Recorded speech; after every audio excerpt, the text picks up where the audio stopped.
Il est 8h30 sur LCI, on accueille notre invité sur ce plateau, c'est Pascal Perrineau, politologue. Merci d'être avec nous. Face à vous, Julien Arnaud du service politique d'LCI. Je voulais qu'on revienne sur cette prise de parole d'Emmanuel Macron hier. Il le dit, la crise n'est pas derrière nous. Il cible les politiques qui surfent un petit peu sur cette pandémie. Il se montre très ferme, une fois de plus, vis-à-vis des antipasses sanitaires. Est-ce que cette mise au point, elle était nécessaire au cœur de l'été ? Oui, elle était nécessaire parce que tout de même, il y a une reprise extrêmement forte. On le voit très bien en Outre-mer, mais on commence à le voir de manière évidente dans ce qu'on pourrait appeler le grand sud de la France. Donc les indicateurs sont des indicateurs préoccupants et il y a nécessité pour le président de la République qui, dans notre système, reste le principal producteur de la décision, le principal repère politique, il était nécessaire pour lui en effet d'intervenir et d'intervenir fermement, même si en effet on a bien un président qui choisit de cliver. Mais ça n'est pas la première fois que Emmanuel Macron pratique cette stratégie du clivage. Et d'ailleurs, est-ce une stratégie ? C'est peut-être aussi une seconde nature. Et c'est une bonne stratégie quand même. Est-ce que ça risque pas d'attiser un petit peu la colère quand il dit, par exemple, il appelle les chefs d'établissement de restaurants, il leur dit, vous avez une part de responsabilité maintenant qu'on vous a aidé pendant des mois. Ce discours-là, est-ce qu'il ne va pas attiser un peu plus la colère ? Est-ce que c'est la bonne stratégie ? Écoutez, vous savez, même dans ce milieu, en effet, on le comprend, des patrons de restaurants, des patrons de cafés, que l'on transforme quelque part en agents de l'État pour vérifier ces passes. Il y a des sentiments divers. Il ne faut pas croire qu'on a une profession qui est complètement contre la stratégie adoptée par le pouvoir. On le voit bien, par exemple, dans l'affaire Castex, si tant est qu'il y ait l'affaire Castex, on s'apercevait qu'à la fois cette femme qui l'interpelle au nom de cette profession, mais que d'autre part, il sortait d'une réunion dans laquelle il avait reçu, du moins localement, l'assentiment des institutions représentatives. On va peut-être regarder cette séquence, justement, et vous faire réagir juste après. Bonjour, mesdames. Si. Vous tuez la France, monsieur. Vous tuez la France. Et les commerçants, vous tuez. Et vous tuez aussi tous les artisans qui sont en train de mourir. Voilà ce que vous faites. Je crois pas, madame. Et en plus, vous paradez, alors que tout le monde, là, on est traités comme des chiens. C'est pas vrai. Si, c'est vrai. D'abord, je n'ai tué personne. Ouais, c'est ça. J'essaie de les sauver. J'en essaie de les sauver. Dans la suite de cette séquence, Pascal Perrineau, cette femme dit « De toute façon, votre vaccin, ce n'est pas un vaccin. » Elle continue. Et on voit bien que le Premier ministre, alors il se défend, il garde son sang-froid, mais il abrège rapidement ce dialogue. Face à ce type de réaction, de commentaires, et il n'y a rien à faire, il n'y a pas à convaincre, c'est pas possible là. Écoutez, c'est plus une question presque de foi. On le voit bien dans ce qu'il y a de plus dur dans le mouvement anti-vaccin et anti-pass. On a des gens qui fonctionnent peu sur le registre de la rationalité. Ils fonctionnent beaucoup plus sur le registre de la foi. Et pour lutter contre cette foi chevillée au corps dont est porteuse cette citoyenne française, vous savez, la rationalité gouvernementale, le discours relativement paisible, serein d'un Premier ministre, ça n'est que de peu de secours. Oui, on l'entend, ces anti-vaccins, ces anti-passes sanitaires, souvent c'est l'un ou l'autre, ou les deux mélangés. On voit dans ces manifestations, on a vu aussi des relents antisémites, des pancartes, des extrémistes qui sont là. Roselyne Bachelot, sur notre plateau, parlait il y a quelques jours du club des losers, en pointant du doigt un certain nombre de responsables politiques, Florian Philippot ou Nicolas Dupont-Aignan, par exemple, qui sont en tête aussi de ces commentaires ou de ces manifestations. Vous en pensez quoi ? Il faut que le gouvernement, l'exécutif, y porte une certaine attention, ou finalement, même si on voit que de samedi en samedi, il y a une augmentation du nombre de manifestants, peu importe. Non, il faut porter une certaine attention à ce type de mouvement. D'abord parce que quand vous regardez la séquence maintenant des manifestations, c'est plutôt à la hausse dans un contexte où pourtant on devrait recenser une certaine faiblesse, une certaine atonie de ce type de mouvement de protestation. Ça, c'est le premier indicateur. D'autre part, en effet, toute une série d'hommes et de femmes politiques relativement marginaux cherchent à se refaire une santé politique et une santé électorale sur cette protestation des anti-vax ou des anti-passes, même si vous avez raison de distinguer. Ce ne sont pas deux populations. Pas tout à fait la même chose. Voilà, c'est pas tout à fait la même chose. Mais on le voit bien avec Florian Philippot, par exemple, qui se dit, voilà, j'ai quitté le Rassemblement national je risque de disparaître dans l'anonymat, ben voilà, il cherche à se refaire une santé politique. Et puis, il y a une forte mauvaise humeur. Toutes les enquêtes le montrent, la France est un pays qui ne va pas très bien collectivement. Vous dites vous-même, la France est sur un volcan. Bien sûr, elle est sur un volcan permanent, on l'a vu avec la séquence des Gilets jaunes, on l'a vu ensuite avec la séquence d'un mouvement de retraite, de mobilisation contre la réforme des retraites qui commençait à devenir un mouvement d'ampleur. On le voit aujourd'hui avec cette résistance, en effet, extrêmement forte autour du thème de l'antivax ou de l'antipass sanitaire. Et le problème, c'est toujours, pour un pouvoir politique, quelle que soit sa couleur politique, c'est que toutes ces mauvaises humeurs, tout d'un coup, se cristallisent, se rencontrent dans un mouvement qui n'est pas un mouvement qui cherche à inventer autre chose, mais qui est un mouvement de pur rejet. Et la France, depuis de nombreuses années, maintenant, connaît avant tout des mouvements de rejet, des mouvements de politisation négative. Mais donc vous dites quoi? Est-ce que vous pensez que ces cortèges-là peuvent continuer à grossir? Est-ce qu'on va vers une gilet jaunisation du mouvement? C'est-à-dire on part du pass sanitaire, première source de colère, et puis finalement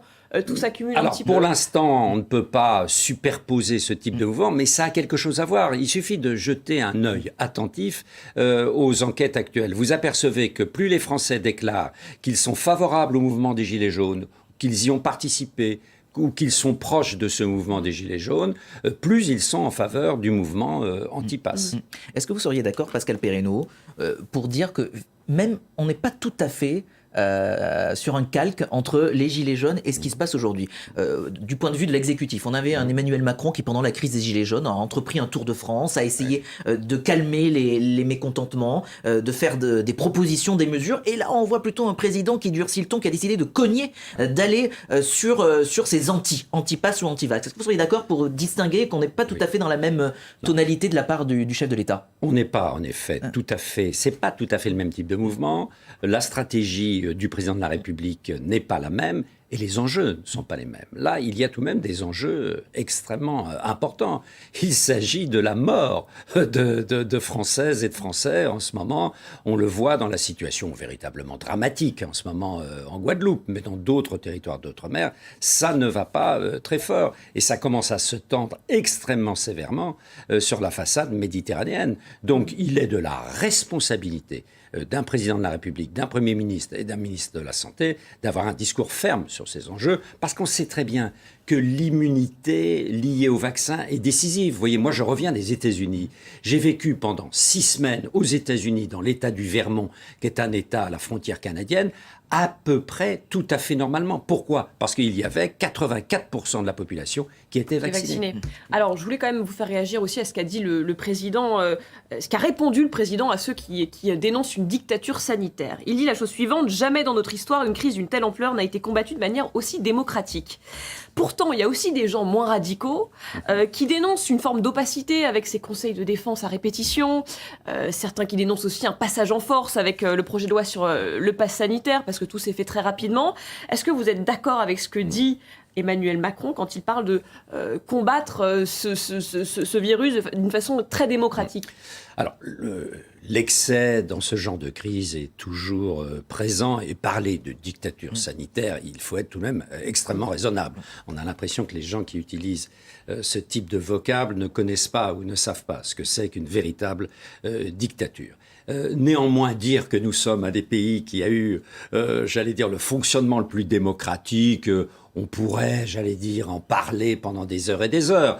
Nos voisins allemands, quand on regarde la stratégie qui a été mise en place, en particulier par la chancelière, pouvaient donner l'impression d'avoir...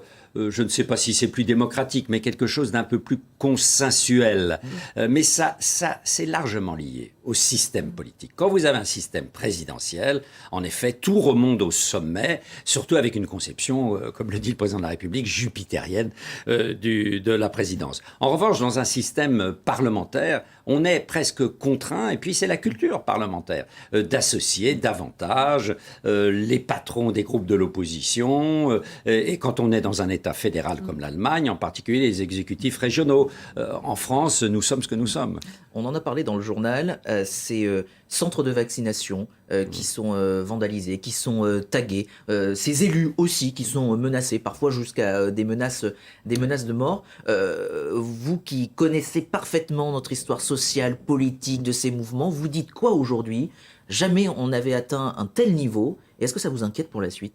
Le niveau de violence verbale, vous parliez tout à l'heure en effet de la résurgence de thématiques antisémites, de la violence physique. Dans les attaques de pharmacies, de centres de vaccination, on a recours aussi à la violence physique. C'est tout à fait préoccupant et l'exécutif doit y être attentif, surtout que ça vient après d'autres types de violences. Souvenons-nous, vous savez, on oublie très vite. Au moment du mouvement des Gilets jaunes, il n'y a jamais eu autant de permanence de parlementaires attaqués. Ouais. Voilà, on souhaitait la mort des députés, de tel ou tel député. Enfin, c'est hallucinant.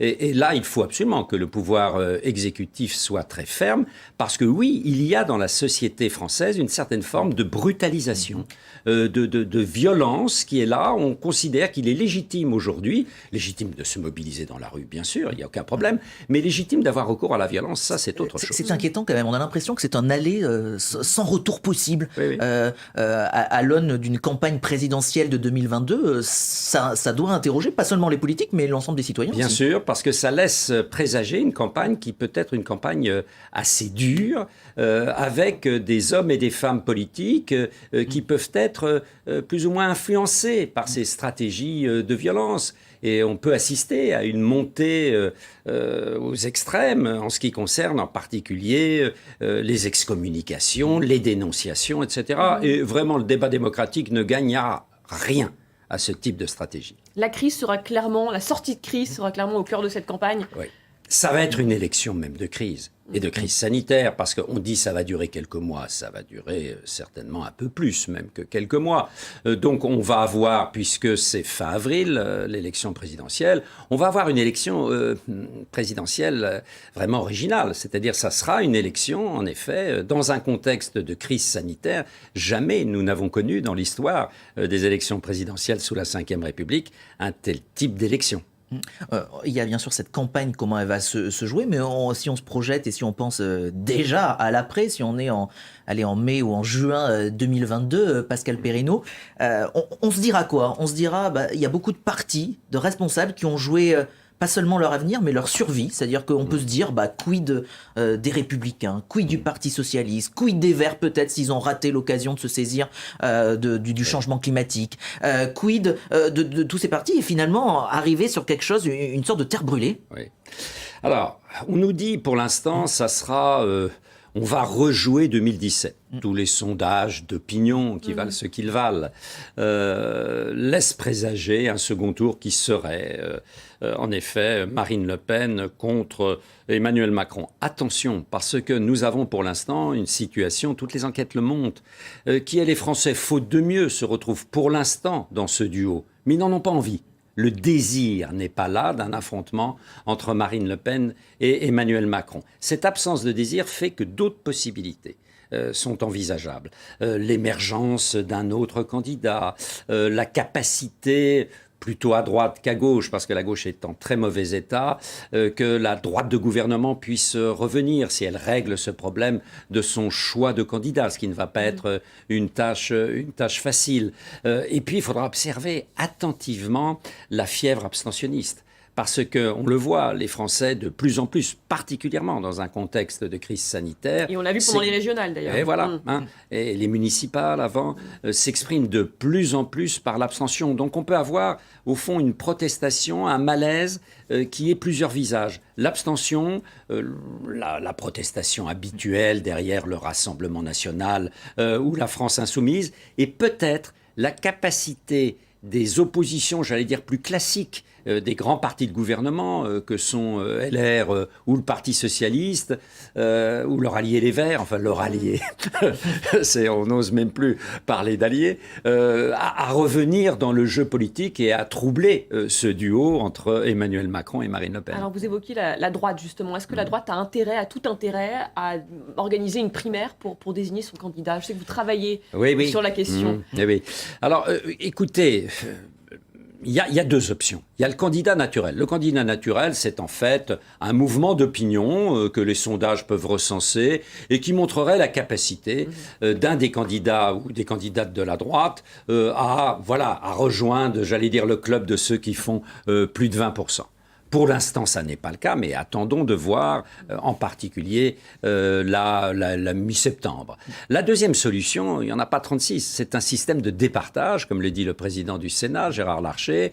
Et le système de départage, c'est, au fond, peu ou prou, un système de primaire. Mais vous savez, quand on regarde très attentivement, je viens de sortir une note à la Fondapol avec Laurence Morel sur le sujet, j'ai étudié à peu près toutes les modalités de choix des candidats à l'élection présidentielle dans le monde. Eh bien, vous vous apercevez qu'il y a primaire et primaire. Les primaires peuvent être très différentes. On n'est pas du tout obligé de rejouer ce qu'on a connu, c'est-à-dire, par exemple, une primaire à 2 tours. On peut très bien imaginer une primaire à un seul tour, avec vote préférentiel. Il y a des primaires, si vous voulez, plus douces. Il y a des primaires qui clivent moins que la primaire à 2 tours et qui sont peut-être, ou qui seront peut-être, des modalités de choix un peu plus intelligents que ceux qu'on a connus dans le passé. On voit pendant cet été les cartes postales des candidats X et Y qui se multiplient. C'est Xavier Bertrand, c'est Valérie Pécresse qui sont sur le terrain, qui tweetent, qui sont sur les réseaux sociaux. Les rendez-vous traditionnels de la rentrée, finalement, cette année, ils vont tous avoir lieu. On avait vu ces dernières années tout cela un peu s'estomper. Là, hop, il y a une sorte de vigueur à nouveau dans ces rendez-vous-là. La droite a vraiment une chance. Écoutez, la droite sur le papier a une chance pour plusieurs raisons. D'abord, elle a connu des élections intermédiaires, municipales, régionales et départementales favorables, et même parfois très favorables. Donc sur le terrain, c'est quelque chose, la droite et le centre. Ça existe, si vous voulez. Simplement, sur le terrain national, pour l'instant, il y a presque pléthore de candidats. Il faudra que ça soit un candidat ou une candidate à la fin des fins. Mais la droite existe. D'autre part, il y a un désir d'autre chose dans l'électorat que Macron-Le Pen. À partir de ces deux fondamentaux, vous voyez, je vous laisse répondre. Il peut y avoir une possibilité, en effet, pour, non pas un troisième homme, puisqu'en l'occurrence il y a une femme avec Marine Le Pen, mais pour un troisième candidat de s'inviter dans ce second tour apparemment prévu et de perturber le jeu. En tout cas, ces candidats, ils ont suivi le conseil de Nicolas Sarkozy. Je ne sais pas si vous vous en souvenez, il disait pendant le mois d'août, pendant l'été, il faut être là, on nous voit, on nous écoute. Eh bien, on les voit et on les écoute. Effectivement, merci beaucoup Pascal Perrineau d'avoir pris le temps de nous répondre ce matin sur LCI. Allez, il est 8h46.